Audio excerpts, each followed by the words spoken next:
আজ সকাল থেকে কলকাতা থেকে শুরু করে বিভিন্ন জেলায় পুলিশি তৎপরতা চোখে পড়ছে। এই মুহূর্তে আমি রয়েছি আলিপুরের ৯ নম্বর বড় অফিসে।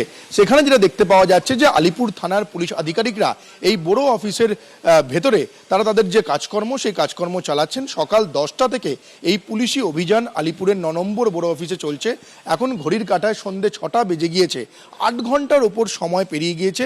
এখনো পর্যন্ত পুলিশ যে তথ্য সংগ্রহ করার কাজ সেই তথ্য সংগ্রহ করার কাজ করছেন। এই ভেতরে রয়েছেন আলিপুর থানার অফিসার ইনচার্জ সহ 8 থেকে 10 জন পুলিশ আধিকারিক। এখানে যে ছবিটা দেখতে পাওয়া যাচ্ছে যে পুলিশ আধিকারিকরা এখানে যে জন্ম এবং মৃত্যুর যে বার্থ এবং ডেথ সার্টিফিকেটের যে সমস্ত রেজিস্টার সেই রেজিস্টারগুলো একেবারে পুঙ্খানুপুঙ্খভাবে তারা দেখছেন এবং যে রেজিস্টারগুলো কিন্তু আমরা দেখতে পাচ্ছি যে ধরে ধরে পুলিশ আধিকারিকরা এখানে তাদের যে নথি তাদের যে তথ্যর সঙ্গে মিলিয়ে নেওয়ার কাজ চলছে। এবং আমার ক্যামেরা পার্সন প্রতিক্রিয়া যে ছবিটা দেখাচ্ছে এই যে পুরো যে কর্মকাণ্ডটা এই কর্মকাণ্ডটা পুলিশের তরফে যে ভেতরে একটি ক্যামেরা রেখে সেই পুরো যে কার্যকলাপ সেই কার্যকলাপের ভিডিওগ্রাফি পর্যন্ত করে রাখা হচ্ছে।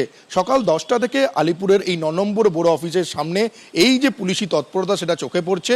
এবং যেটা জানিয়েছেন রাজ্যের মুখ্য সচিব মনোজ আগরওয়াল সেটা হচ্ছে রাজ্যের আঞ্চলিক প্রধান অর্থাৎ পুরো প্রধান কিংবা পঞ্চায়েত প্রধানরা এবার থেকে আর বার্থ এবং ডেথ সার্টিফিকেট ইস্যু করতে পারবেন না, দায়িত্বপ্রাপ্ত আধিকারিকরাই সেগুলো ইস্যু করবেন। কিন্তু তার আগে যে পূর্বতন তৃণমূল সরকারের জমানায় বার্থ এবং ডেথ সার্টিফিকেটের বিতরণ ঘিরে যে তুমুল জালিয়াতি হয়েছে তারই জন্য এই পুলিশি তৎপরতা ব্যাপকভাবে নজরে আসছে।